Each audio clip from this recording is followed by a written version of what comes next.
welcome back to Daydreams of Quilts on YouTube. I'm Anita, and today I'm continuing on in my quest to use up scraps from other sewing projects of the past. So I have my red bin here with me today. I'm starting with the reds. So this was originally published as a tutorial on my blog, so I'll link to that in the description below, and I'll try to make a PDF download for you guys as well. So that'll be on that post once I get that done. But you're going to need 5-inch squares of your vibrant colors and 5-inch squares of low volume background fabrics. And then you're going to need 2-inch or 2.5-inch, whichever you want to do. I'm doing 2.5 today, of your vibrant colors, and 9.5-inch cut. It'll be 9-inch finished low volume background fabrics.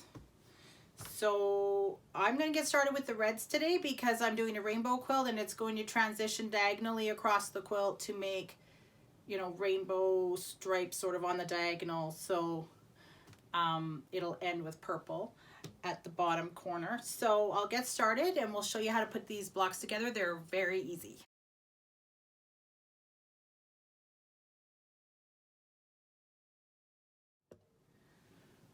Okay, so here's my first two blocks. I've got red and background and then background and red. So that's going to be a 4-patch.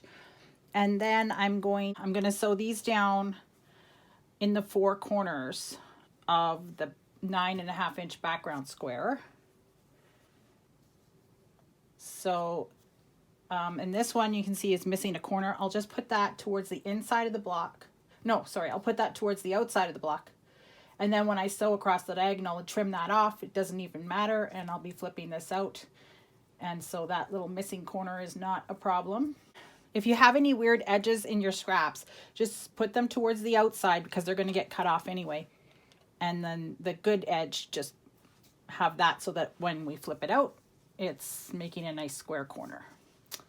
All right, so I'm going to sew diagonally across these 4 squares, and I'm going to put these 2 together into a 4-patch. Okay, so for these corner square triangles, you can either draw a diagonal line across the back, or you can make a pen mark or put a piece of tape that's lined up with your needle on your sewing machine. I have a pen mark with a Sharpie marker. So then you just line up your corner with the needle and the pen mark. I have 2 pen marks, the other one's at the 1/4 inch. But this one you want to have right at in line with the needle. And then you just sew across your corner. And I'm losing my squares. And just keep repeating for the 4 corners.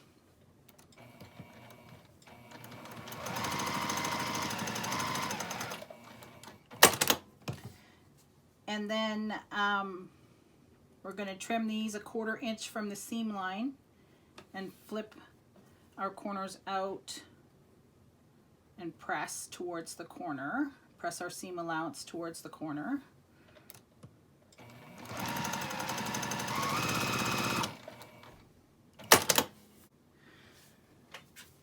Okay, and then for this 4-patch, I'm just going to sew down those vertical center seams between the 2 squares at a 1/4 inch.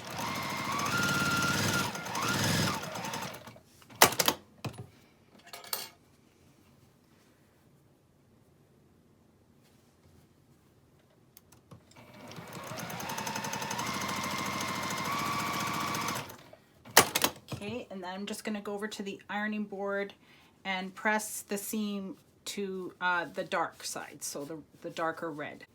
Okay, so since I pressed the seam to the darker fabric, they're going in opposite directions, so I can just nest them together here. If you want to put a pin or a clip, you can do that.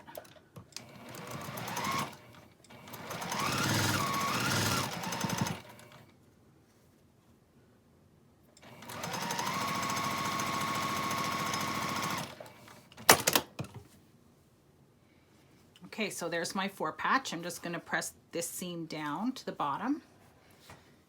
Okay, so now I just need to trim off these corners here. So I'm just going to put the 1/4 inch mark of my ruler on the seam and cut away those corners.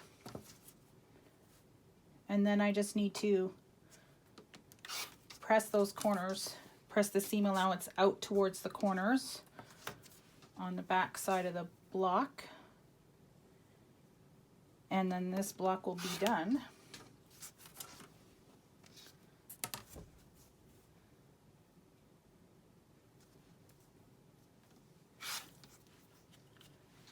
Okay, so I'll go press those seams. Okay, and there we go. There's the 2 blocks that we need to make this quilt. We need the 4 patch and the snowball block. And then what's going to happen as this quilt comes together is these snowball corners are going to make sort of a diagonal design on the quilt top. And it's going to look cool. So check out the graphic so you can see what I'm going to be ending up with in the end. Once I start transitioning from red to orange on the snowball block, I might be doing like a couple of the corners red and a couple of the corners orange. It's just going to depend where it ends up in the quilt. So there we go. Have fun using up your scraps. Thanks for sewing with me today. Don't forget to tag me on your quilts on Instagram at Daydreams of Quilts so I can see how they turn out.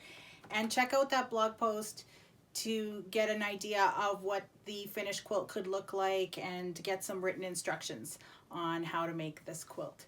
Happy quilting! See you next time. Don't forget to click like, subscribe, and hit that notification bell for more tutorials from Daydreams of Quilts.